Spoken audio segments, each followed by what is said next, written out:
જુઓ દોસ્તો, દુનિયામાં સૌ પ્રથમવાર શોધાયેલા એક સાધનની આપણે વાત કરી રહ્યા છે.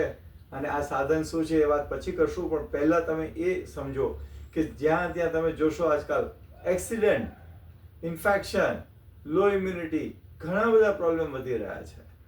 રતાનપણું જે છે એ શોધી શકાતું નથી. દિવસે સૂર્યપ્રકાશને રાત્રિ થાય એ પહેલાં તો આપણે લાઇટ કરી દઈએ છીએ. રતાનપણું ઓળખીશું કેવી રીતે? તમે જ્યારે લાયસન્સ લેવા જશો ત્યારે એક પ્રશ્ન છે કે રતાનપણું છે, તો ડૉક્ટર ના જ લખે છે, પણ એનું સાધનથી ક્યાં ચેક કર્યું હોય છે? વિટામિન એટલું બધું અગત્યનું છે, જે સિમેન્ટનો રોલ છે મકાન બનાવવામાં, એવો જ મજબૂત શરીરને બનાવવા માટે વિટામિન એનો રોલ છે. વિટામિન એ આસાનીથી મળી શકે છે, પણ એની ખામી છે કે કેમ એ આસાનીથી શોધી શકાતું નથી. લેબોરેટરીમાં તમે જશો તો બ્લડ સેમ્પલ આપશો, 2000 રૂપિયાનો ખર્ચ કરશો અને 2 દિવસે તમારો રિપોર્ટ આવશે કે વિટામિનની ખામી છે કે કેમ. અને ખામી જોયા વગર જો તમે ઓવરડોઝ કરશો તો ઓવરડોઝને કારણે પણ તમારું લીવર બગડી શકે છે, તમારું મગજ બગડી શકે છે, તમને ચામડીના રોગો થઈ શકે છે. એટલા માટે વિટામિનનું બેલેન્સ શરીરમાં હોવું ખૂબ જ જરૂરી છે.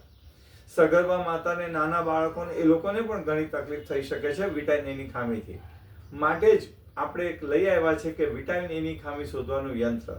તમે જોઈ શકો છો કે આ યંત્ર જે છે વિટામિન એની ખામી શોધી શકે છે, અને સહેજ પણ લોહીનું ટીપું કાઢ્યા વગર, અને 2 જ મિનિટમાં તમને ખબર પડે કે વિટામિન એની ખામી છે કે કેમ.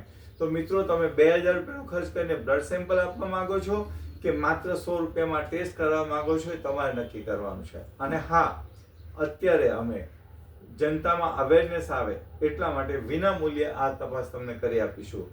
શું આપ તપાસ કરવા માંગો છો? તો જરૂર તમે હા પાડો. Thank you.